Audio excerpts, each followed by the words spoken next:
कि महात्मा बुद्ध, महात्मा कबीर दोनों जने एक बात बार बार कहते हैं। महात्मा कबीर कहते हैं अंतर ज्योति और महात्मा बुद्ध कहते हैं अपदीपो भव। ज्योति का मतलब प्रकाश होता है और दीप का भी अर्थ प्रकाश होता है। अंदर में ही प्रकाश है, हम अपने प्रकाश को जागृत करें। आपको मजे की बात बताता हूँ, ये पंडित विद्वान कहाँ से आए? ये जो हमारे समाज के अगुआ बने हुए कहाँ से आए आप लोगों को मालूम है? हमारे अपनी समाज के बच्चे हैं, हम जिसको देख करके ईर्ष्या करते हैं। ऋग्वेद काल में कोई न ब्राह्मण था, न वैश्य, न क्षत्रिय था, न शूद्र था। आज के 9,500 वर्ष पहले कोई ग्रंथ नहीं था। ऋग्वेद काल में जितने भी ऋषि हैं वहां स्त्री भी हैं और पुरुष भी हैं। ऋग्वेद में आप देखेंगे उठा करके जितने वहां पे मंत्र हैं उतने ऋषि हैं। और कौन ऋषि हैं? हमारे आपके बीच के समझदार लोग थे।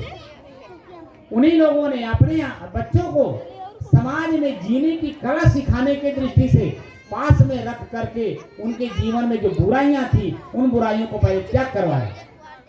त्याग कराते कराते जैसे कक्षा 1 में नाम बच्चा लिखवाता है, तो क्या कक्षा 1 में नाम लिखवाने मात्र से वो पीएचडी कर लिया? 15 से 20 साल लगते हैं और 15 से 20 साल के अंतराल में प्रतिदिन हमारा एक एक दिन गुजरता है। कैसे कैसे गुजरता है ये सभी आप लोग जो समझदार लोग हैं सभी लोग जानते हैं कि प्रतिदिन हमारे घर में खाने के लिए सामान नहीं है, बनाने के लिए स्थान नहीं है।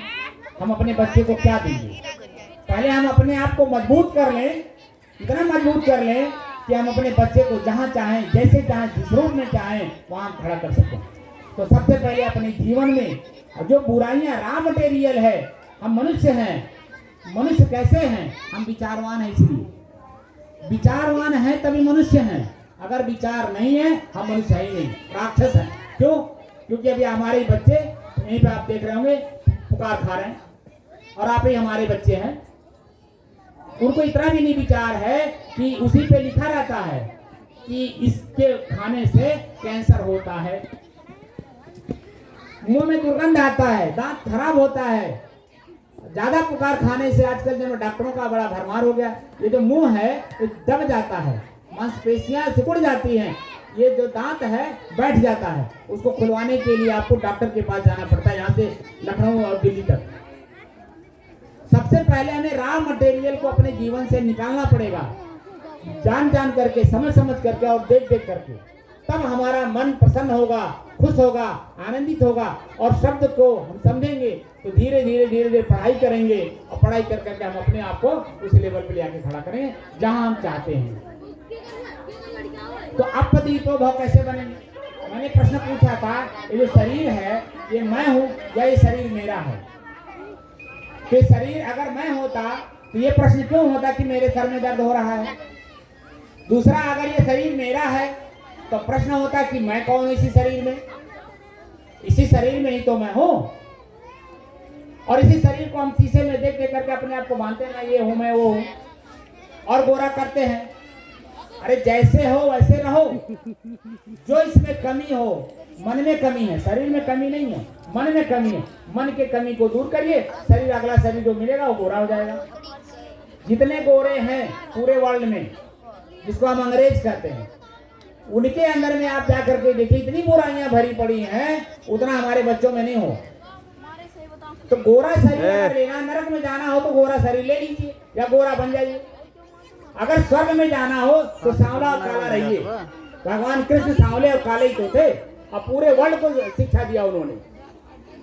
तो हम अगर गोरे नहीं हैं, काले ही हैं, हम अपने कालेपन में ही रहे। लेकिन हमारे जो रॉ मटेरियल है राक्षस बना होने का, क्रोध, गुस्सा, जो अंदर की चीजें हैं, ईर्ष्या, जलन, निंदा, चुगली, बुराई, इन सब चीजों को त्याग करें। धीरे धीरे हमारा मन प्रसन्न होगा, धीरे धीरे हमारा आत्मा स्वस्थ होगी। और जब स्वस्थ माना स्वस्थ शरीर होता है, हमारे इसी शरीर में 3 शरीर है, आप लोगों को मालूम है कि नहीं? इसी हमारे शरीर में 3 शरीर है। जैसे उदाहरण दे देता हूँ, आप लोग जान लीजिए। जैसे गाड़ी, ड्राइवर और गाड़ी का मालिक, 3 हुए कि नहीं हुए? गाड़ी तो साक्षात दिखता है ऊपर से, बाहर से फोकस उसका दिखता है, रंग रोगन दिखता है, लेकिन उसी गाड़ी के अंदर में ड्राइवर है जो उस गाड़ी का ड्राइव करता है। तो गाड़ी का ड्राइवर गाड़ी पर से अगर उतर जाए तो 1 इंच भी हिलेगा गाड़ी। वैसे ही जब इस गाड़ी पर से, शरीर रूपी गाड़ी पर से ड्राइवर उतर जाता है तो उसको कहते मर गया। तो क्या उसकी आंखें देख के पहचानती हैं? उसी शरीर के सामने उसके पत्नी, बच्चे, उसके नाक बात मित्र छाती पीट पीट के रोते हैं, आंसू बहाते हैं, चिल्लाते हैं, लेकिन क्या वो सुनता है? क्या वो देखता है? क्या उठ करके उनको चुपवाता है? क्यों? क्योंकि गाड़ी पर से ड्राइवर उतर गया। ये शरीर गाड़ी है, इस गाड़ी में से ड्राइवर उतर जाएगा, जिस दिन ये गाड़ी चोक कर ले लेगी, 1 इंच भी उठेगी नहीं, चलेगी नहीं। दूसरा, ड्राइवर कौन है? ड्राइवर में 4 हैं, मन, चित्त, बुद्धि, अहंकार। इसको सूक्ष्म शरीर बोलते हैं। सूक्ष्म शरीर में 4 चीजें आते हैं, मन, चित्त, बुद्धि, अहंकार।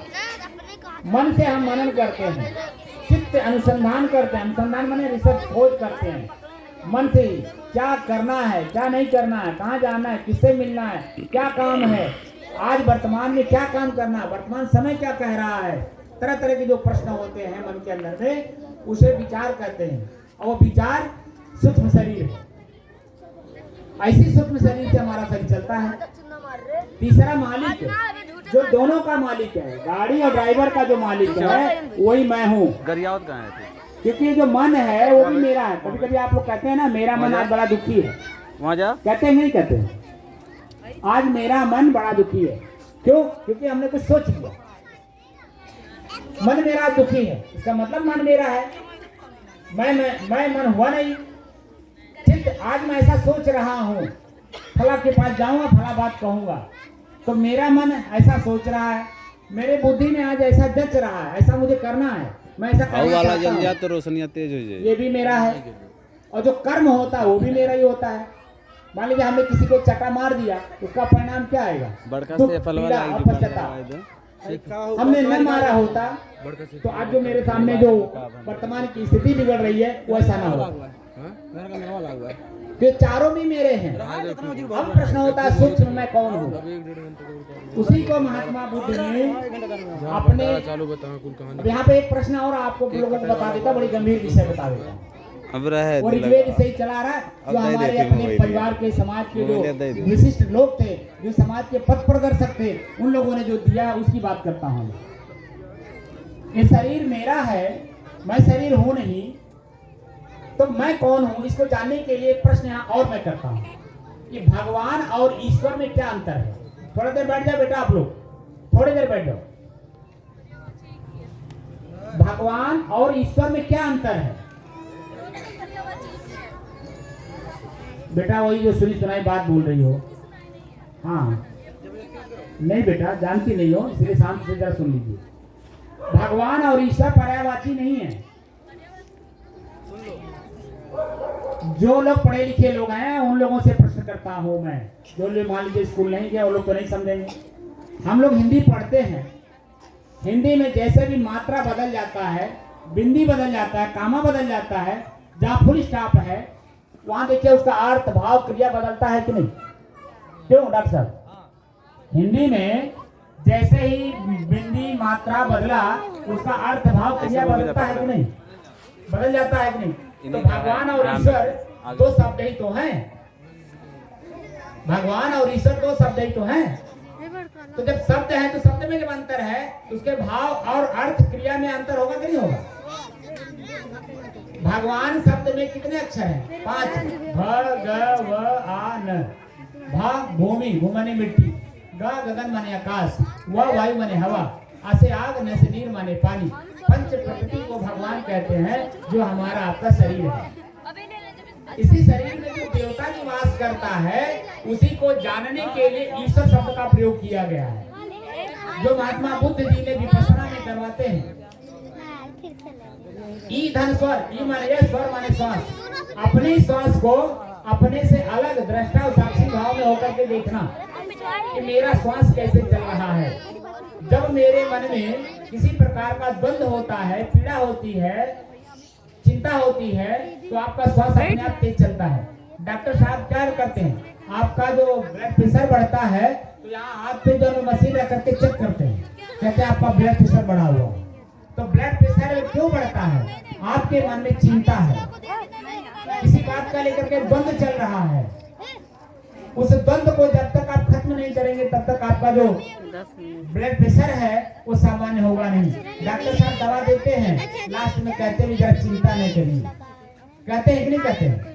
जितने भी ब्लड प्रेशर के मरीज हो या ब्लड प्रेशर नपवाए हो और ब्लड प्रेशर का दवा लिए हो डॉक्टर साहब से, उनसे आप पूछिए, लास्ट में डॉक्टर साहब कहते हैं, जोर से नहीं बोलते, कहते हैं चिंता मत करिए, ये दवा मैं दे देता हूँ, इसको खाइएगा, खा करके सो जाइएगा, चिंता नहीं करिएगा।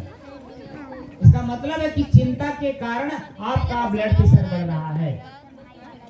तो ब्लड प्रेशर क्यों बढ़ा? चिंता के कारण। और चिंता कहाँ से आई? आपके मन में कोई द्वंद्व चल रहा है, किसी प्रकार का बुराई मन में चल रही है, तो बढ़ेगा ही ब्लड प्रेशर। तो ब्लड प्रेशर पहले सामान्य कर, क्योंकि शरीर एक साधन है साध्य को पाने के लिए। अगर कोई भी साध्य आप बनाइए, कहीं भी जाना हो तो जब शरीर स्वस्थ रहेगा तभी तो आप कहीं जाएंगे, किसी चीज को प्राप्त करेंगे। और जब शरीर ही स्वस्थ नहीं रहेगा तो आप कोई भी चीज कैसे प्राप्त करेंगे? कहीं आप चलेंगे भी तो शरीर में पीड़ा होगी, दर्द होगा, कुछ समझ नहीं आएगी बात।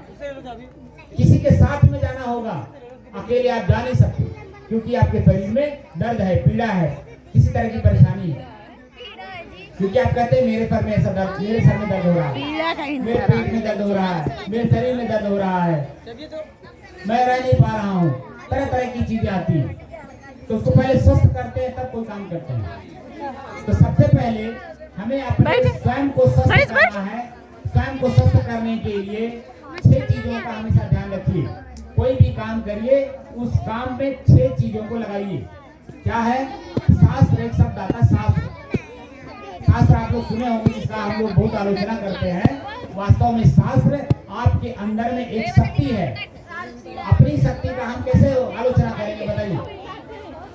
हम अपने आप की आलोचना कैसे करेंगे? हम अपने कान का आलोचना कैसे करेंगे? हम अपने जीभ का आलोचना कैसे करेंगे? जब जानेंगे तब तो करेंगे।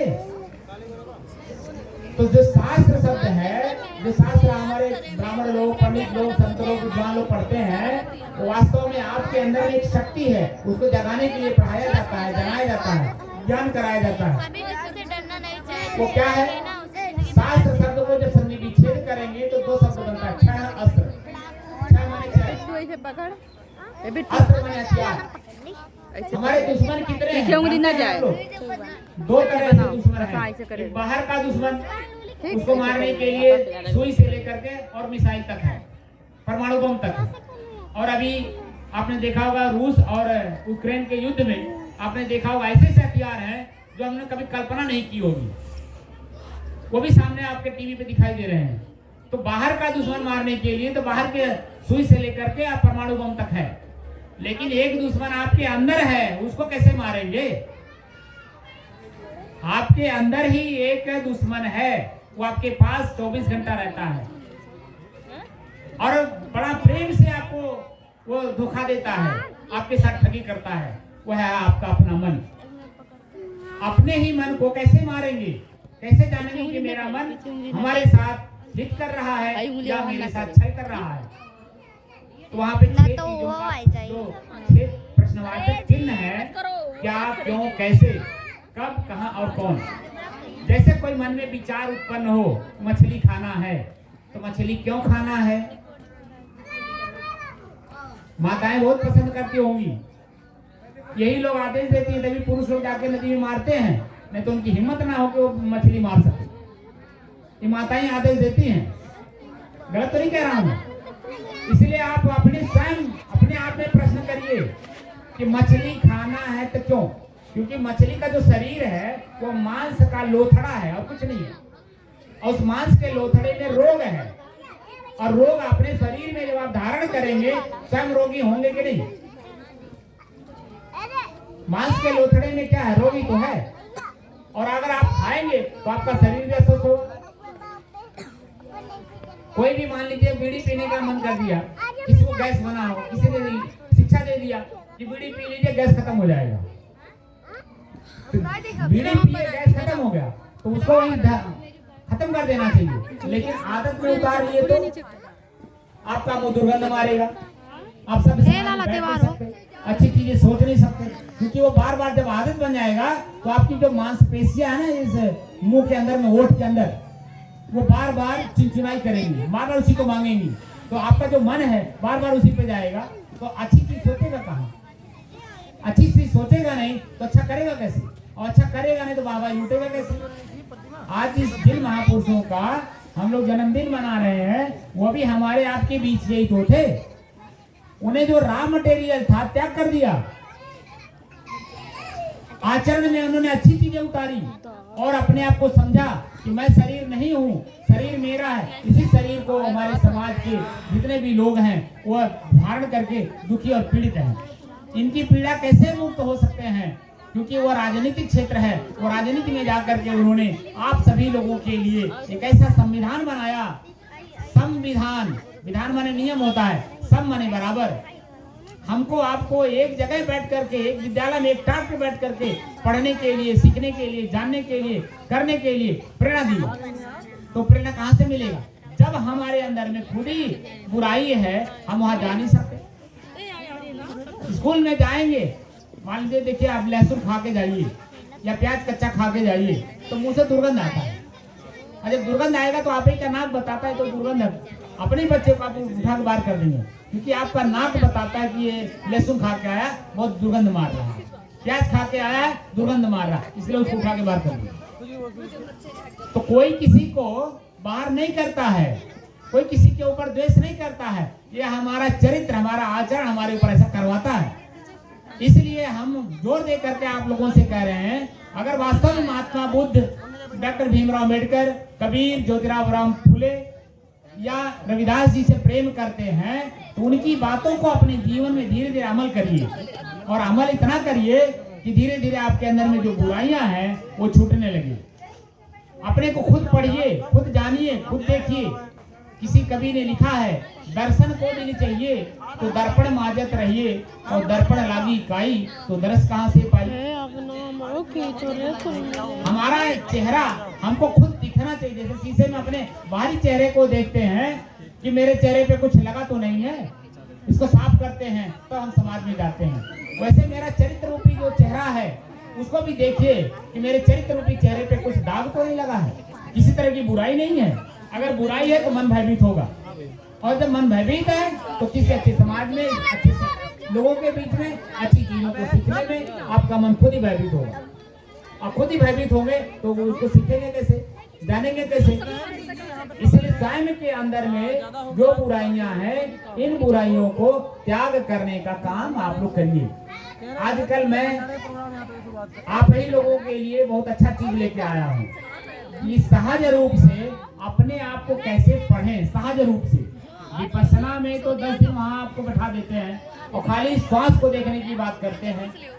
अंतिम में जब 10 दिन के बाद निकलते हैं तब आपका शरीर स्वस्थ होकर के निकलता है, तो मन भी स्वस्थ होता है। जो लोग विपश्यना किए होंगे उनको अनुभव होगा कि 3 दिन 4 दिन तक तो इतना पीड़ा होता है अपने शरीर में, अपने शरीर जो हाथ पैर पसी मार के बैठते हैं, अपने शरीर में इतना वेदना होता है, इतना कष्ट होता है, इतना पीड़ा होता है कि मालूम पड़ता है कि अभी शरीर हमारा फट जाएगा। लेकिन धीरे धीरे धीरे धीरे अभ्यास करते करते करते करते वही 6वें दिन 7वें दिन धीरे धीरे हमारा मन हमारे शरीर से जो दुख और पीड़ा महसूस करा रहा था उसमें आनंद की अनुभूति होने लगती है। और जैसे जैसे दिन हमारा बीतता जाता है, 10वें दिन जब हम 11वें दिन बाहर निकलते हैं, उस समय में शरीर और मन दोनों स्वस्थ होकर के हम लोग निकलते हैं। और मन में ये होता है कि इस विपश्यना सेंटर पे हम अपने माता पिता भाई बंधु या अपने नात बात या मित्र लोगों को सबको हम भेजें, यहाँ आए वो लोग और विपश्यना करें और देखें, जानें, अपने आप को स्वस्थ करें। मैं उसी का काम आजकल 2 घंटे आपको सुबह 2 घंटे शाम करवाता हूँ। श्वास श्वास सुमिरन करो, वृथा श्वास मत खोए, ना जाने किस घड़ी में आवन होए न होए। हम खाली आपको शिक्षा देंगे, करना आपको है, चाहे वहाँ मेरे पास सेंटर में बैठ के चाहे अपने घर में रह के। मैं तो समय आपको खाली निर्धारित कर देना चाहता हूँ कि समय को देख करके आप अपने कार्य को करिए। जब अपने कार्य व्यवहार में लगे हो उस समय अपने श्वास को जरा ध्यान में रखिए कि काम करते समय मेरा श्वास कैसे चल रहा है। हम झाड़ू लगा रहे हो, बर्तन मांज रहे हो, भोजन बना रहे हो, आटा सान रहे हो, कोई भी काम कर रहे हो, रास्ता चल रहे हो, तो अपने सांस को देख लें। जब सांस को देखेंगे तो हमारा कान, हमारा आंख दूसरे की तरफ नहीं रहेगा, क्योंकि ये जो आंख और कान चलते हैं वो मन के द्वारा चलते हैं।